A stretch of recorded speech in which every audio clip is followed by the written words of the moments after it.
The street in Phoenix, Arizona was crowded, but nobody spoke. Red and blue police lights flashed against the apartment windows as cold night air carried the soft hum of radios. On the second-floor staircase, Ethan's mother stood frozen, her hands trembling over her mouth. Inside the small room, everything was still, except the gaming monitor, still glowing. A message flashed again and again on the screen. He didn't die in the game, he died because he never paused. At first, everyone thought the computer glitched, but deep down, I knew it wasn't that simple. Because Ethan wasn't just a friend, he was the one kid who carried every dream on his shoulders. And by the time I uncovered what really happened, another player, somewhere in the US, was already falling into the same trap. This time, it wasn't a game we were trying to save, it was a life. Ethan wasn't born a gamer. Life forced him into becoming one. He lived in a tiny apartment in Phoenix with drywall so thin you could hear every argument from every room. His dad walked out years ago, and his mom worked double shifts just to keep the lights on. So Ethan did what any lonely kid would do. He found a world that didn't yell at him. Video games. When he played, he felt like someone. He felt seen. He felt understood. We met online 2 years ago. He joined our squad shyly, and in our first match he died in 30 seconds, and apologized 10 times. But he had this spark. A gentleness that made you want to help him, protect him. Slowly, Ethan became the heart of our team. He wasn't the best player, but he was the one who never gave up, never got angry, never left early. Then came Shadowrift 204, the most dangerous, addictive, punishing game release of the year in the US. Designed to test how long you could push yourself, how far you would go without stopping, how much your mind could endure. Ethan believed this game could finally grow his channel, change his life, help him escape. So he dove in too deep. He stopped sleeping normally, stopped eating on time, barely talked at school, barely came outside. Some nights, we'd hear him breathing heavily into the mic, but he refused to stop. Then, it started happening. He heard his name inside the game. Not from us.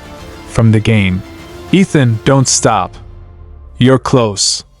You can't pause now. At first, he joked about it, but we could hear the fear in his voice. He was slipping, and none of us knew how to pull him back.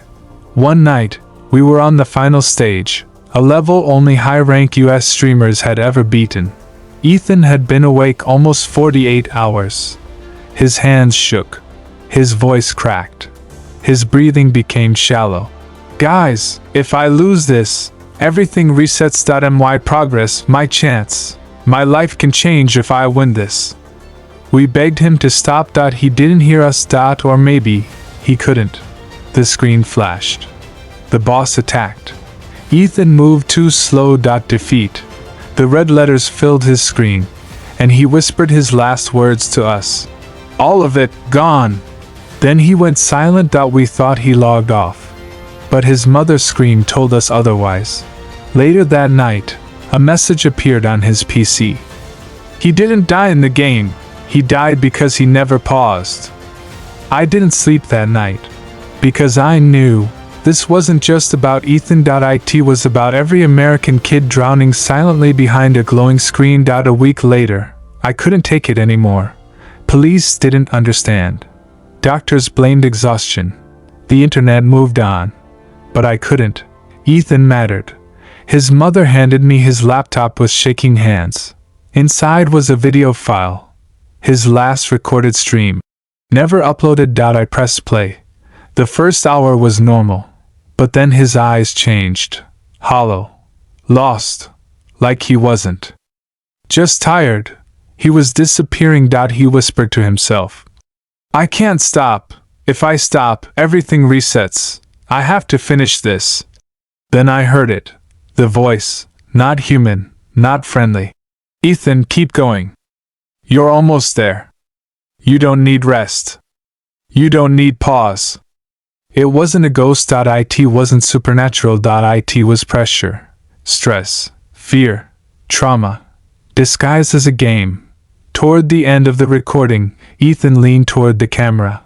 Face pale, eyes barely opened. He whispered, "I'm tired, but if I stop, I lose everything." Then he said the final line that shattered me. "Tell them, it's okay to pause, don't end up like me." The screen went dark. But then, on its own, the game restarted. A new message appeared. "Player 2 ready to continue." That's when I realized there were thousands of Ethans across America. Kids pushing themselves until their minds and bodies couldn't keep up, not because they wanted to, because they were desperate to escape something. I made a choice that night. I created a new channel, Pause with Me. A place where gamers could stay safe, talk openly, rest, breathe. Not grind, not compete, not break themselves for a game. And slowly, it grew. Thousands joined. Some said it saved them. Some said it helped them sleep again. Some said it stopped them from going too far. Every time someone thanked me, I whispered, "This is for Ethan." Because his story taught me the truth every gamer needs to hear. A game can restart. A life cannot. Pausing isn't losing. Sometimes, pausing is the only way to win.